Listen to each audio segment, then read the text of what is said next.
Linda Jackson, it is so wonderful to have you here on the Original Hustle. I know we've tried to plan this for a long time, so I'm excited that it's happening and just wanted to welcome you to the show. Thanks, Gina. I'm really happy to be here. It has been a while since we started talking about this, but we've finally got the right day, I think. I think we did. I think the weather was finally in our favor on all fronts, so that's a really good thing. And I wanted to just kind of kick off with a little bit about how we met, how our paths crossed originally, and when I trace it back, it's through our mutual friend. At the time, she was a new colleague to me, Christina Elwood, and she's since become a wonderful friend and mentor. And I think Christina knew even before she introduced us that we were going to hit it off, and not just because of like our love of travel and good food, which I think so many of us share, but also because of sailing, but sailing from really two different perspectives. Like my sailing, I grew up sailing on the bay and did some America's Cup, and your sailing is a lifestyle. And so even though we both share that in common, I think there's so much there, so much more there to explore that I'm constantly intrigued by, your lifestyle as a digital nomad and what that really means. And quite honestly, I'm sure you must have told me at some point, but I have two opening questions. The first is, where in the world are you right now? And the second is, when did you know you were officially a digital nomad? Okay, well, the first one's really easy to answer. I'm in Fiji, which is an island nation. Most people know vaguely where it is. It's kind of a little bit northeast of Australia, and it has hundreds of islands in the archipelago. We are on the main island of Viti Levu, and we are in the port of Suva, which is the capital of the country. And we've been anchored here for about 5 months now because we have been sitting out the southern cyclone season in this very sheltered and safe place to hang out for that period of time. I didn't realize it had been 5 months. I know, it's been a long time. It's longer than we normally sit in one place, but we've been getting a lot of work done. We just passed a huge project milestone. We had our generator rebuilt by a really good crew here that we've met in Fiji, and they just finished up and reinstalled it last week, brought it back on board the boat and got it all hooked up, and it's been running. We're in test mode for the next little while, but it's been running fabulously and it's like new again. So we're super happy about that. So it's been great. And then Fantastic. the second thing you asked was about when was the first moment I realized, wow, well, it was a long time ago, so I can barely remember. But no, it was about, I started working independently as a consultant on my own, in my own business about 15 years ago. And shortly after that, we determined that we wanted to start living on board sailboat. At kind of, it almost happened simultaneously within a space of a couple of years. And by then, my work was autonomous enough that I wasn't going to an office. I didn't have to be in front of clients all the time. They were getting used to talking to me on the phone. It wasn't so much video calls then, but it was a lot of work on the telephone. And so I decided I could do it from a boat just as well as I could from a home office. So we got a boat that was big enough for us to live on, and we started cruising. And I became, I think, the OG digital nomad, actually, because this was before everybody else jumped on board. So literally, I guess, I jumped on, but before everybody else got into it. But then over the years, it's just become easier and more acceptable. I mean, people don't expect you to be in front of them now to do work for them, and they know you can do good work even from a distance. I think, that's the one thing that COVID probably helped us with in our world is this remoteness that we have. But it's also amazing because I'm discovering more and more that there's very interesting ways to keep in touch and to stay connected, even when you're so far away. So that's kind of a bonus part of the lifestyle. Yeah, that's really interesting. I don't know if you could just say a couple words about how you stay in touch and connected, because that sounds like I'm unclear if that was something that you picked up right away, or it's something that evolved as a nice side benefit of the pandemic Yeah. moments that we went through? Well, yeah, I've always been a connector and like to be connected. And I'm really good at keeping in touch, as you know. I'm constant on the email and the communication, and I used to write a lot of letters and send postcards and those types of things when I was in a place that had a more reliable mail system than here. Yeah. But and right now, actually, they won't even mail flat mail to the U.S. anymore, so I can't send letters if I want to. Yeah. But it's just kind of evolved, and with communication, with my technological capabilities, of course it's gotten easier and easier. It used to be all cellular, so I would have to rely on whatever country we were in. It was their data that I would have to rely on, and whether that meant getting a modem or buying a SIM card or doing whatever it took to be connected cellular, and how good their signals were was very, that Sure. predicted how good my communication was going to be. But now we do have Starlink on board, so I'm Mhm. 24/7 fast, fast, fast bandwidth. I mean, faster sometimes than we used to have on land when we lived in our last Oh, oh, that's stationary place. fantastic. That's Yeah, it's fantastic. crazy. Yeah. Well, and I guess like I want to talk a little bit about like, and I'll bring this back into various questions, but the sort of romanticized version of the lifestyle that you lead. Not that it's not fantastic. I know there's so many elements Right. of it are, but having, as you mentioned, the opportunity to stay connected with you, to work with you, and I have to say, absolutely huge props. I think that no matter which time zone you're in or have been in, and the work that we've done over the past years, I don't think we actually even met until we were 18 or almost 18 months to 2 years in At of knowing least. each other, right? Yeah. And so, but it never seemed to me, it was never an obstacle. And so kudos to you for being able to actually, make that happen and to be part of, my virtual, at the time, my virtual marketing team. And obviously, you and I have gone on to become friends Yeah. through the process of your great ability to connect and to stay connected outside of the projects. And I think when, from the outside in, I envision you anchored off of these $5,000 a night bungalows in the water. And, from the inside out, I mean, it seems like you're maintaining this 80-foot machine in the middle of the ocean. And yet I wonder, what part of this sort of romanticized view is most completely misunderstood? Were there surprises to you that you think are pretty common to those that have adopted this lifestyle? Mm. That's such a good question, Gina. And and thank you, first of all, for mentioning, giving me those kudos. I really appreciate it. I do work hard at being connected and over delivering when I'm working on projects. So I Yeah. always try and make up for the fact that you're never going to see me in real life. But anyway, getting back to your question about the romanticism, I mean, it certainly does. The description in words or on paper is always, so wonderful, beautiful, sunny days and sandy beaches and clear water and palm trees.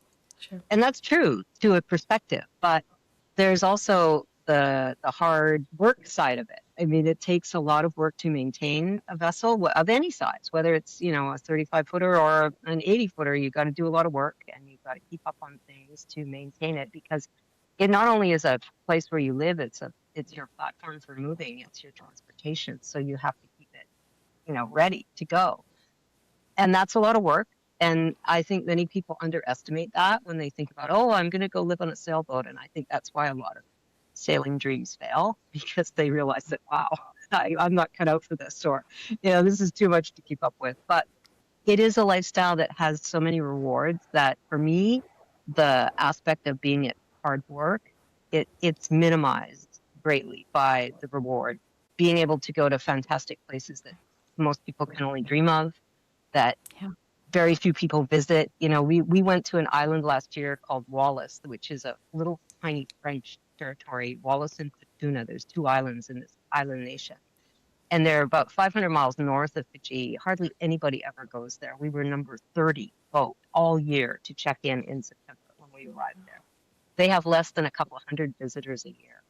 And it was such a great place to be. And it was so unique. I mean, people just don't go there. It's just not a place that's on anybody's bucket list because they don't even know about it. I didn't even know about it until we got there. So, until we planned to go there. So it's so crazy that way, and it's so wonderful. And it also, Gina, it really keeps us, it keeps us active and healthy. We live a very healthy lifestyle. We stay in shape through just the living that we do. We don't have to go to a gym. We're working out just every day, keeping up with our chores and our maintenance, and it is keeping us young. We're older than most sailors out here, but we are still doing everything that everybody else is doing, and probably even better. So. Yeah, it's true. You don't have to go to the gym. I've heard how physical it is, and I don't know that it's necessarily the same, but having done work in the America's Cup, I mean, I think that was sort of like the biggest misconception, was that sailors aren't really like as fit as other athletes, when in fact, Right. you have to be you have to almost go well beyond what a very focused athlete would do to make sure you're versed in a lot of different ways. And so that seems like it carries over to this. And I think in your point about sort of that freedom, right? I envision this digital nomadism as like, it's often sold, and hence the title, like, is it a lie in a way? Okay, the lie being that it's sold as this like limitless freedom, but in a world, I know for a fact it's a world that comes with a lot of logistics, as you just said. It comes with a lot of risk, and safety that has to be taken in consideration, and I think maybe sometimes a little bit of isolationism, based on maybe where you are. I mean, you have a great partner. You're not alone, but you're definitely a connector. So maybe you suffer it less than most. But I wanted to ask, like, what is the price of like freedom that no one's pricing in? Like, what is that cost, and how should a new to this digital nomad life be thinking, if you were to give your young, your 14 look 14 years back or 15 years back in your life, what piece of advice would you have wanted to have given yourself? Yeah, that's a good question. I think one of the main things that becomes, and it gets to me some days too, is just that we are now so far away. When we were still in North America, even when we were in Mexico and south of North, south in North America, I was still able to easily get back to visit friends and family, in California and up in British Columbia. But now it's a real journey. And so I haven't been back since, we arrived in French Polynesia last April after our second crossing of the Pacific Ocean from Mexico. And I haven't been back to North America since then. And I really don't have any plans to go back in the near future because it's such a big trip. But so that sometimes gets you, you think about, you're not seeing your brothers and your sisters, and you're not seeing your nephews and nieces, and you're not able to just go back and visit people and be with friends. But, you just have to be content with this kind of connection, and talking to people when you do is very special, and get the opportunity to see people virtually can somewhat make up for that. I think just the keeping in touch part is really important. I have to keep up on that. And it's amazing, lately, as late last year, I started writing a Substack newsletter, and I have made so many new connections through Substack. It's amazing. And I'm meeting friends there. It's crazy, but I've never been much of a social media person, and I don't really consider Substack to be a social media platform, although every sign that is there now that that's what they want to be. So I'm not quite sure how long I'm going to stick around, but for now, that connection is really fun because I'm meeting other artists, I'm meeting writers, I'm meeting people that love the kind of creative activities that I love. I've met a couple of sailors. There's not many sailors that I've met there, but it's a really fun platform for me to keep connected. Right? So that's Awesome. So 15 years in, is there anything that you're still chasing, or does life aboard your sailing yacht just feel like home? And on a day-to-day basis, what does success look like for you? It does feel like home, Gina. It is. And it's hard for me to imagine what might be next. I know there's going to be a next chapter, but I have no Mhm. idea what that's going to be right now for us. And so our plan is just to focus on today and the here and now and our next voyage. Our next voyage, we're going to leave Fiji in about, a month's time, and we're going to go to Vanuatu, which is another interesting archipelago to visit. And then we have other plans, but we're not baked on anything yet. We have, we want to get further west and we want to get to Southeast Asia, but we don't really have that plan fully formed yet. And that's the way we like to be. And then the next chapter of our life, I have no idea, but it's going to be good, whatever it is. And we're just going to go with it and continue to let our lives evolve with what's happening now. And I think that's kind of a fun way to live. You're open Yeah, for ideas, you're open for suggestions, and you're certainly willing to change course if it makes sense. absolutely. And do you like, how do you decide where you're going to next? I mean, is it a collaboration of the two of you? Is it because you know somebody somewhere else? What do you, how do you figure that out? And Yeah, when's the right time to go? Is it just based on weather, or is it based on some other feeling that it's you've had enough and you want yeah, to get on to the next adventure? really good questions. And yeah, it's all of those things. We decide collaboratively where we want to go next. We weigh the pros and cons. We do a lot of research. We talk to other sailors. We try and find people who have written about the experience. We take into account, risk factors that are societal. What is it like there? Is it too remote? Are there people that are going to come and hassle you if you're two people on a boat by yourselves? What do you have to think about? Weather plays an important consideration, but more seasonally than day to day, because we can wait out the day to days. If there's a storm coming through, we can just wait for better weather and go then. But seasonally, like the reason we stayed in Fiji for 5 months is because it's the southern cyclone season. So that would be like sailing through the Caribbean in the July and August and September. You just don't do that, right? So Right. we picked a place that was safe, that had a safe harbor, that we felt comfortable in, and that's where we've been sitting for the season. So once the season is over at the end of this month, then we're prepared to go and do more longer passages, because the sail to Vanuatu is about Yeah. 400 or 500 miles, I think. I haven't really charted it yet. Gary, my husband, usually does the routing for us, and after we decide on our destinations. And so I think it's about 500 miles. So it'll be a 3 or 4 day sail for us.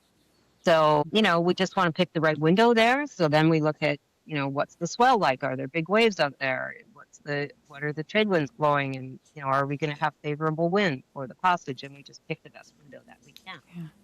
So that's Yeah, how there's that, just that so decision so rolls many out. things I could dig into it, and I'm excited to ask you.